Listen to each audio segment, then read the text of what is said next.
안녕하십니까, 하원장입니다. 얼굴에 뾰루지나 트러블 하나 나면은 되게 스트레스잖아요.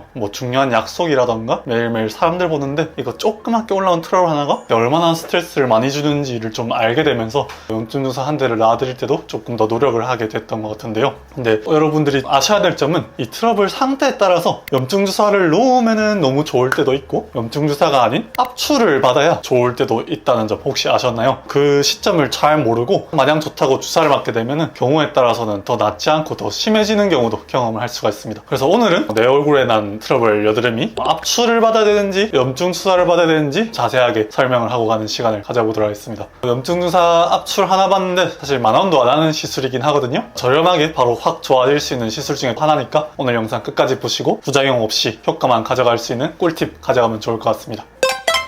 염증 주사가 어떤 건지 먼저 설명해 주실 수 있어요? 염증 주사가 말 그대로 얼굴에 트러블이 났을 때 여러분들이 한 대 쏙 맞으면 그 트러블을 깔아앉혀주는 주사라고 생각하시면 되는데요. 핵심 성분은 트리암시놀론 주사입니다. 이게 스테로이드 성분이거든요. 어쨌거나 우리 몸에서 들어있는 스테로이드든 밖에서 넣어주는 스테로이드든 자체적으로 염증을 깔아앉혀주는 능력을 가지고 있어요. 근데 요거를 피부에 주사를 하게 되는 건데 요것만 넣게 되면은 너무 고농도면 얼굴이 일시적으로 패일 수가 있기 때문에 생리식염수에 믹스를 해줘서 많이 희석을 한 상태로 주사를 하게 됩니다. 요거를 이제 손님들이 이해하기 편하게 염증 주사라고 칭해서 시술을 하고 있습니다. 염증 주사는 언제 맞아주면 효과가 있는 거예요? 이 부분이 오늘 영상의 좀 핵심이죠. 그냥 났으니까 와서 바로 염증 주사를 찾는 분들이 있는데 오면은 해드리긴 하지만 전문가 입장에서는 좀 과하게 느껴질 때도 있거든요. 그 부분에 대해서 참고 이미지를 통해서 설명을 드려보도록 하겠습니다.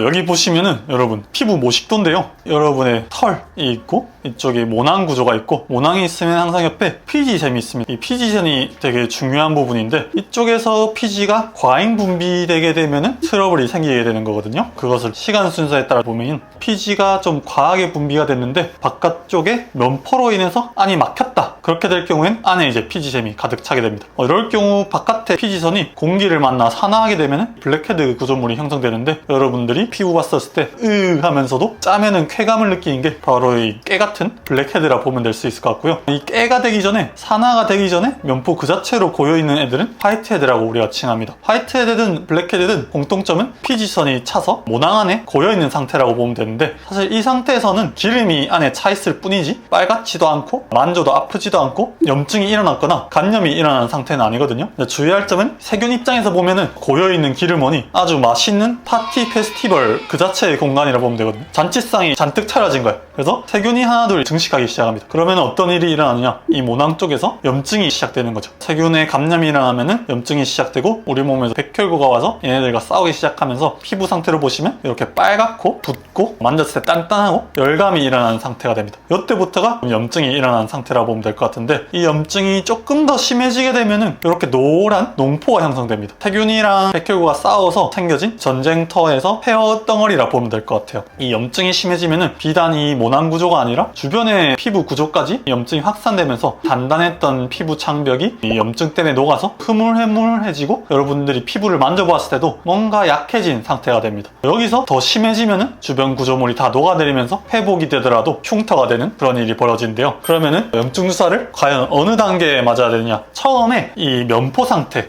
블랙헤드나 화이트헤드인 상태일 때는 굳이 염증 주사를 맞을 필요가 없습니다. 왜냐? 염증 주사는 염증을 깔아앉힌 주사인데 얘네들은 아직 염증이 일어난 단계가 아니거든요. 그렇기 때문에 이렇게 빨개지기 시작하고 아프고 열감이 있을 때 맞아주시면 되겠습니다. 그 초반부가 가장 좋거든요. 물론 이 상태에서도 염증 주사를 맞으면 좋긴 해요. 근데 아까 제가 말씀드렸죠. 염증이 심해질수록 피부들이 약해진 상태이기 때문에 염증 주사를 조금 더 주의해서 놓아야 되고 그리고 염증 주사로 염증을 줄이게 하더라도 이 감염원, 세균을 잡아주는 힘은 없기 때문에 이렇게 농포가 잡힌 상태에서 받게 되면 비록 일시적으로 깔아앉았지만 남아있는 세균에 의해서 다시 재발하게 되는 일이 생깁니다. 그렇기 때문에 염증 주사 맞았는데 또 재발했어요 원장님 하는 경우에는 이미 감염이 생겨서 그런 경우가 많기 때문에 항생제를 쓰게 된다라고 보시면 되고요.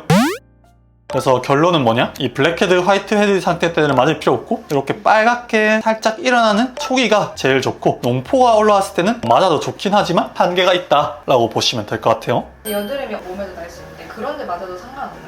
네, 사실 원리상 우리 몸에 모낭과 피지선이 있는 구조물에서 여드름이 만들어지는 원리는 다 똑같고 그거에 대해서 염증주사가 작용하는 기전 또한 똑같기 때문에 전혀 상관없이 아무 데나 다 맞을 수는 있습니다. 염증주사 주사 맞고 더 심해지는 거는 아니거든요. 손님들이 약간 오해하실 수가 있는 게 원장님 염증 주사 맞고 더 심해졌어요 하는 경우가 있거든요. 근데 원리상 그럴 이유가 없습니다. 애초에 성분 자체가 염증을 줄여주는 것인데 일시적으로 깔아두더라도 아까 제가 말씀을 드렸었죠. 감염원, 세균이 없어지지 않는다면 다시금 재발을 하면서 더 심해지는 경과를 받기 때문에 손님 입장에서는 염증 주사를 맞아서 더 심해졌다라고 느낄 수가 있어요. 이럴 경우에는 염증 주사만 맞지 말고 항생제 연고를 같이 발라준다거나 약을 먹는가 하는 추가적인 치료가 필요한 거긴 합니다. 염증 주사가 스테로이드라고 하셨잖아요. 저도 상관은 없나요? 이 스테로이드라는 이름 자체가 우리나라 대부분의 손님들한테 이미 부정적인 걸로 인식이 바뀐 것 같아요. 절대 그렇진 않고요. 전에 다른 영상에도 제가 설명을 드렸듯이 칼이 있다면 이것을 식기로 쓰면 아주 유용한 도구가 되고 흉기로 쓰면 아주 나쁜 도구가 되듯이 그것을 사용하는 것에 차이에 달렸습니다. 염증 주사는 스테로이드를 잘 사용하는 것이냐라고 물어보신다면 네, 맞습니다. 과량의 스테로이드를 많이 자주 받는다면 문제가 되겠죠. 우리 몸에서 너무 많은 스테로이드가 들어오면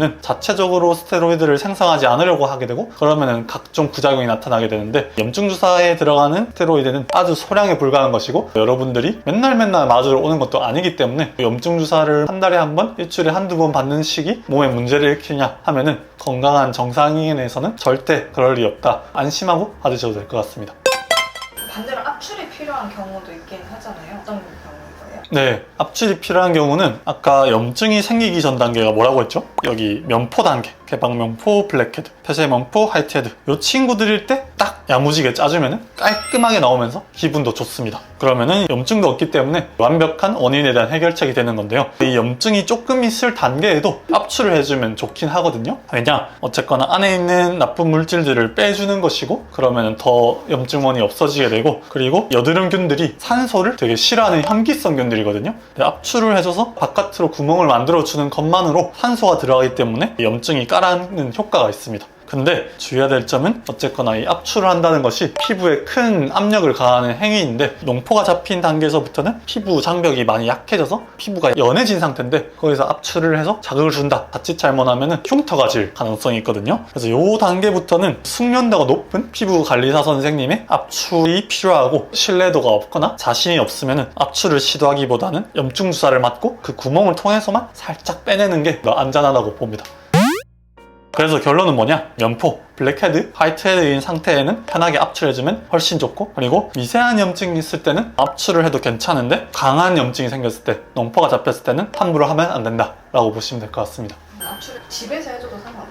해도 되죠. 해도 되는데 문제는 압출을 하고 나면 안쪽에 모공이 조금 넓어진 상태로 세균이 침입하기 좋은 구조물이 생기게 되거든요. 근데 집에서는 아주 클린하게까지는 처리가 안 되다 보니까 추가적인 감염이 생길 리스크가 늘 있습니다. 그래서 제가 말씀드리고 싶은 건 고작 여드름 하나 났다고 다 피부과를 와야 된다 이런 말을 드리고 싶은 건 아니지만 집에서 압출을 해주는 행위는 언제나 추가 감염의 리스크가 있기 때문에 그런 부분까지 좀 걱정이 되시는 분이면 병원에서 아니면 에스테틱에서 받는 게 좀 더 안전하지 않나 이렇게는 말씀드릴 수 있을 것 같아요. 그러면은 염증 주사랑 압출을 동시에 받는 게 가장 효과가 좋을까요? 이 초기 단계에 염증이 생긴 상태에서는 둘 다 받는 게 조금 더 좋긴 합니다. 여러분들이 자주 오게 되는 염증 주사에 대해서 다뤄보았는데요. 어쨌거나 시기에 따라서 압출이냐 염증 주사냐 아니면 같이 해야 되냐 아니면 추가적인 항생제가 필요하냐가 좀 달라지기 때문에 오늘 정보를 통해서 여러분들이 잘 판단하시고 치료를 받아주면 좀 더 좋은 효과를 누리실 수 있을 것 같습니다. 이상 하원장이었습니다. 감사합니다.